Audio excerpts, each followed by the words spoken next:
The poet Toru Dutt was sitting in a porchway. Cool. Cool here means relaxed, comfortable. And she could see sunlight dying fast. Dying fast means it was becoming darker and darker. The light was dying means it was becoming faint and faint. But the light is personified because the living beings die.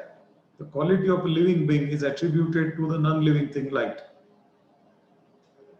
Twilight hastens on to rule.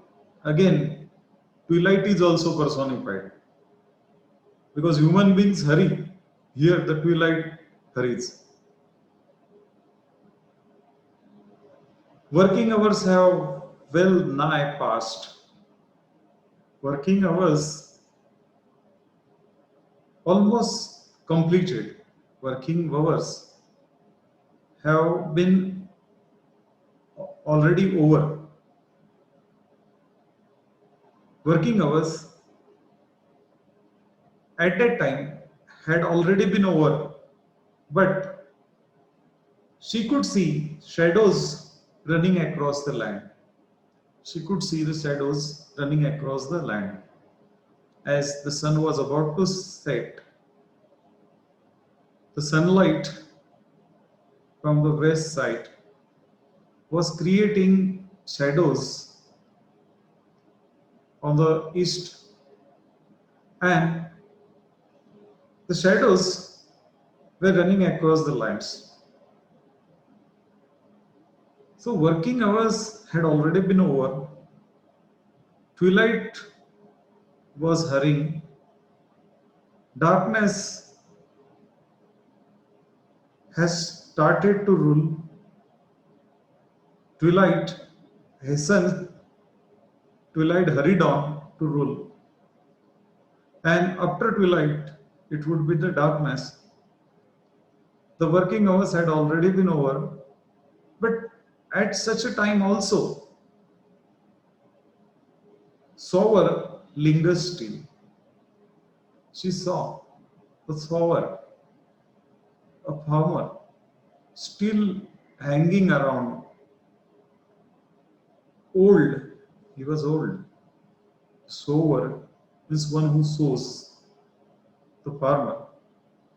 She could see that he patient stands. She could see that he was standing patiently, was in no hurry. Without doing his work, he would not go home. Without completing his duty, he would not go home. He was patiently standing, even though working hours had already been over, even though there was twilight and the sun was about to set. He was still and patient.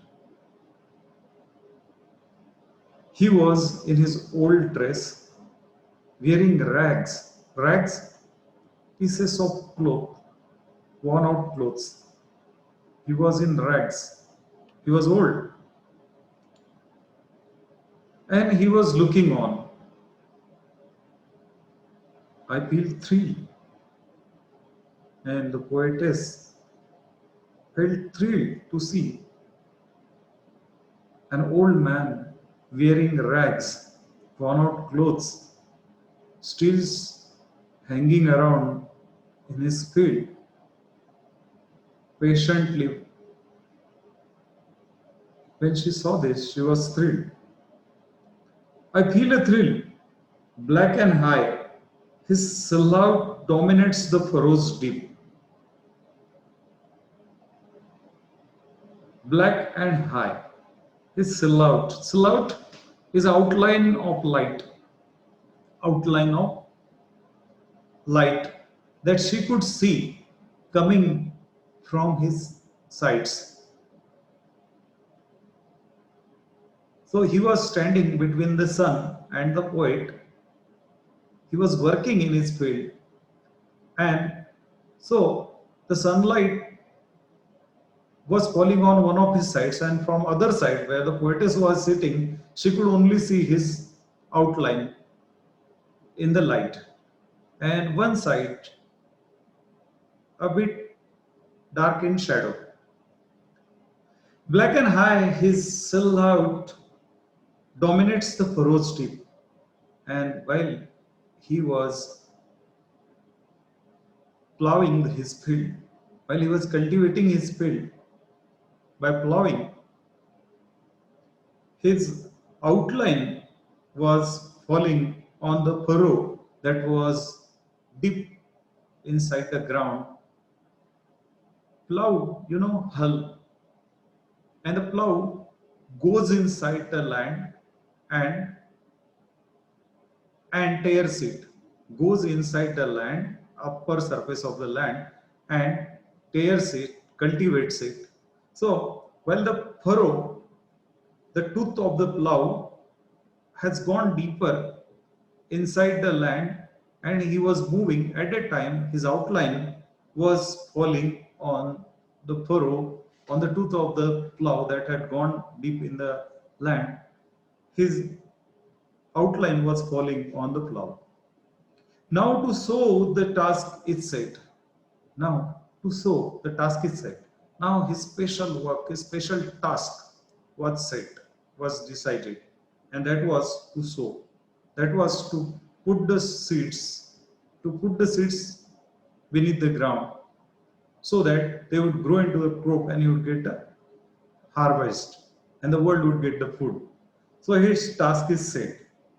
Soon shall come a time to reap, and soon the time will come to cut the crop, to have the grains by cutting the crop. Soon the time shall come to harvest the crop, to harvest the grain, to take the production from the field. Marches he along the plain, and he marches along the plain, to and fro, and scatters wide from his hand the precious grains.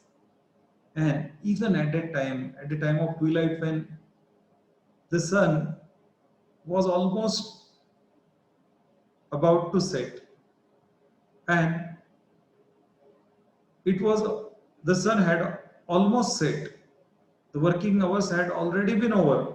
At such a time, he marches to and fro from one side to other side. He walks in his field and scatters wide from his hands the precious grains, and he throws the precious grains in his field. He scatters the precious grain wide from his hands. Muse I, and I think. Muse I means think I, means the poet thinks. As I see him stride, muse I, as I see him stride, as I see him taking strides, taking steps in his field, I think darkness deepens, and darkness deepens, darkness becomes darker. Fades the light, and the light fades. The light becomes dim, it becomes fade. Now he gestures to mine eyes are august. Now he gestures, now his movements, his expressions to me are august. The poetess Turudat says that she felt that his movements were noble, august, dignified. She felt his gestures, his movements dignified. And dignified, noble, and at the same time she feels them strange. His height seems to touch the starry skies, and at the same time she feels that he is touching the starry skies. What do you mean by this? This is the example of hyperbole.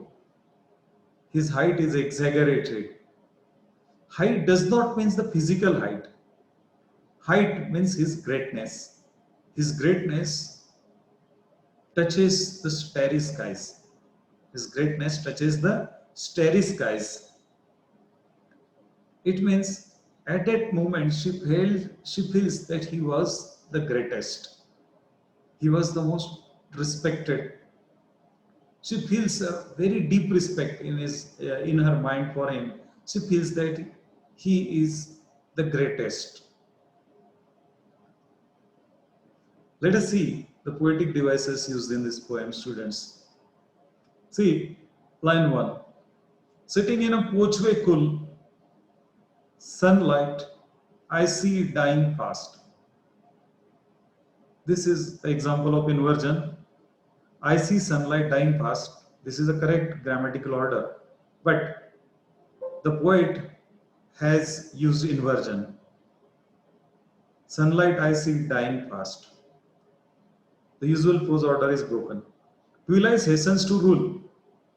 Twilight is not a human being, but it is treated like a human being. So, it is treated like a human being. So, it is personification. Because humans rule, humans hurry. Here, twilight is said to be hurrying. In the same way,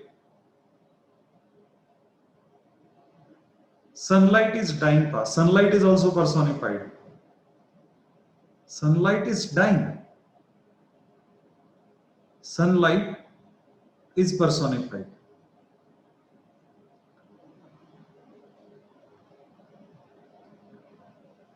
Working hours have well nigh passed.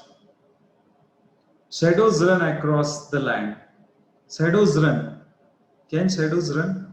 Are they human beings or animals to run? So shadows personified. But a sour lingers still. It is sour lingers still. Lingers, similar is hanging around. Old in rags, he patient stands. Another example of inversion. He stands patiently in old rags. This is a correct prose grammatical order. But to achieve a poetic effect, the poet has changed a correct grammatical order and he has made the sentence old in rags, he patient stands. The prose order, the correct sequence that is grammatically right is broken for the sake of poetic effect. So it is called inversion or anastrophe. Looking on, I feel a thrill, black and high, his silhouette. Looking on, I feel thrill, black and high, his silhouette. Silhouette, outline. Dominates the furrows deeps. Dominates the furrows deep. Now dominating is again, it is done by human beings or animals. So the outline is personified. Dominates the furrows deep. Silhouette dominates the furrows deep. Now to sow the task is set. Now to sow the task is set. Another example of anastrophe or inversion. Usual prose order is broken to achieve poetic effect. The correct sentence would be the task is set to sow. Now the task is set to sow. But the poet writes it as now to sow the task is set. Soon shall come a time to reap. This is another example of inversion. Marches along the plain to and fro and scatters white from his hands the precious grain. Muse I as I see him stride. This is another example of inversion or anastrophe. Muse I as I see him stride. Darkness deepens, fades the light. The same thing is told in two different ways. Darkness deepens, fades the light. Darkness deepens is alliteration. Sound da is pleasingly repeated.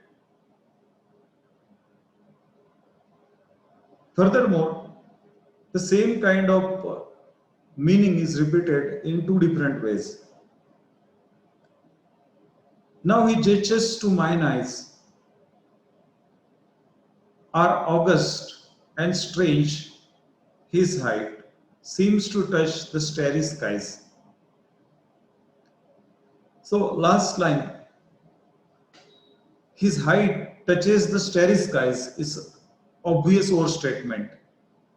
It's a clear overstatement. And when this kind of overstatement is made to say something with an emphasis, then it is called exaggeration or hyperbole. The other word for exaggeration is hyperbole.